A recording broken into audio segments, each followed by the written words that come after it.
പെരുമ്പാവൂരിനെ ലഹരിമുക്തമാക്കാനുള്ള ദൗത്യം. ആഭ്യന്തരമന്ത്രി രമേശ് ചെന്നിത്തല പെരുമ്പാവൂരിൽ.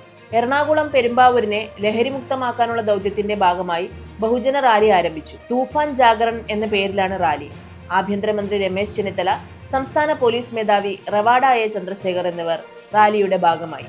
അയോധ്യ രാമക്ഷേത്രത്തിലെ സംഭാവന കൊള്ളയിൽ പ്രതികരണവുമായി RSS.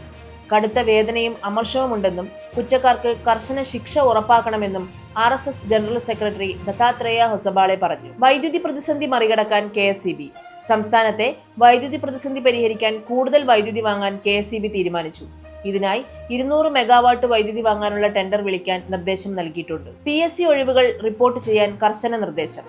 സംസ്ഥാനത്തെ വിവിധ വകുപ്പുകളിലെ ഒഴിവുകൾ 3 ആഴ്ചക്കകം PSCക്ക് റിപ്പോർട്ട് ചെയ്യണമെന്ന് സർക്കാർ കർശന നിർദ്ദേശം നൽകി. വീഴ്ച വരുത്തുന്നവർക്കെതിരെ കടുത്ത നടപടിയുണ്ടാകും. വിഴിഞ്ഞം തുറമുഖത്തിന്റെ ഓഹരി കൈമാറ്റവുമായി ബന്ധപ്പെട്ട് കോൺഗ്രസിൽ ഭിന്നതയെന്ന റിപ്പോർട്ടുകൾ. സർക്കാർ അനുമതിയില്ലാതെ ഓഹരി കൈമാറ്റം നടക്കില്ലെന്ന് ശശി തരൂർ വ്യക്തമാക്കിയപ്പോൾ കടുത്ത നടപടി വേണമെന്നാണ് KC വേണുഗോപാൽ ഉൾപ്പെടുന്ന പക്ഷത്തിന്റെ നിലപാട്. സംസ്ഥാനത്ത് സ്വർണ്ണവിലയിൽ വൻ വർധനവ്. പവന് 1000 രൂപ ഉയർന്ന് 1,07,800 രൂപയായി. ഗ്രാമിന് 13,475 രൂപയാണ് ഇന്നത്തെ നിരക്ക്. VPN സേവനങ്ങൾക്ക് നിയന്ത്രണം. രാജ്യത്ത് VPN സേവനങ്ങൾക്ക് കർശന നിയന്ത്രണം ഏർപ്പെടുത്താൻ കേന്ദ്ര സർക്കാർ പുതിയ നിയമം കൊണ്ടുവരുന്നതായി റിപ്പോർട്ടുകൾ. പോർച്ചുഗൽ പ്രീ ക്വാർട്ടറിൽ.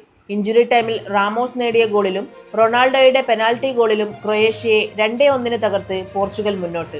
ക്രൊയേഷ്യൻ താരം ലൂക്ക മോഡ്രിച്ചിന്റെ അവസാന ലോകകപ്പായിരുന്നു ഇത്. സ്പെയിനും പ്രീ ക്വാർട്ടറിലേക്ക് യോഗ്യത നേടിയിട്ടുണ്ട്.